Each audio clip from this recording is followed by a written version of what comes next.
തല അതിന്റെ ഉള്ളിൽ ഇട്ട് തല്ലി ഉണ്ടാവുമാര്.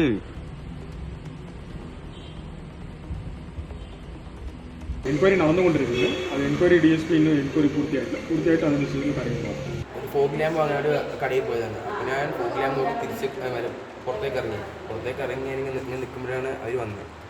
അവർ വന്നിട്ട് എന്നെ വിളിച്ചു. അപ്പോൾ ഞാൻ അടുത്തേക്ക് പോയി മുടി പിടിച്ച് വലിച്ചു. പോലീസ് ഇപ്പോൾ അവിടെ വന്നിട്ട് നിന്നെ വിളിച്ചാണോ? മുടി പിടിച്ച് വലിച്ച് ജീപ്പിൻ്റെ ഉള്ളിൽ തലയാക്കി. എന്നിട്ട് അവിടെ നല്ല ഇടിച്ചു. നല്ല മുഖത്തേക്കും ഇവിടേക്കും തലയ്ക്കും നല്ല ഇടിച്ചു. എന്നിട്ട് അവർ പിന്നെ രാത്രി കുത്താൻ വന്നു. അപ്പം ഞാൻ പിന്നെ അവിടെ പോയി. അപ്പം നിനക്കത് ബുദ്ധിമുട്ട് തോന്നണേ? തല നിറഞ്ഞിട്ടുണ്ടായിരുന്നു. നല്ല നല്ല ഒരു അമ്പരം പോലെ തോന്നുന്നുണ്ട്. എവിടെ പൊട്ടിയിട്ടുണ്ട്. ഈ ഭാഗത്തൊക്കെ വീക്കുണ്ട്. ശരി. 2 ദിവസം മുൻപും ഒരു 6 കുട്ടികളായിട്ട് ഇങ്ങനെ NDPS സാധനം വാങ്ങാനുള്ള ഒരു ടീം സ്ക്വാഡ് കിട്ടിയിട്ടുണ്ട്. ഇൻഫർമേഷൻ കിട്ടി. ആ കുട്ടികളെ വിളിച്ച് പരിശോധിച്ചപ്പോൾ അത് പ്രാഥമികമായിട്ടും സത്യം പ്രൂവായി. അതിനുശേഷം CWCയിൽ ഏൽപ്പിച്ച് അവർക്ക് കൗൺസിലിംഗ് കാര്യങ്ങൾ കൊടുത്തു വിട്ടതാണ്.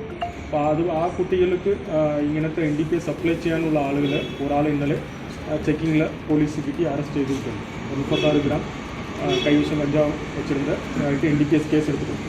അപ്പോൾ അതിന് പുറകിൽ കുട്ടികൾക്ക് ആരാണ് ഈ കഞ്ചാവ് സപ്ലൈ ചെയ്യുന്നുള്ള ആളെ കുറിച്ചുള്ള അന്വേഷണം ഡീറ്റെയിൽ ആയിട്ട് നടന്നു വരുന്നുണ്ട്.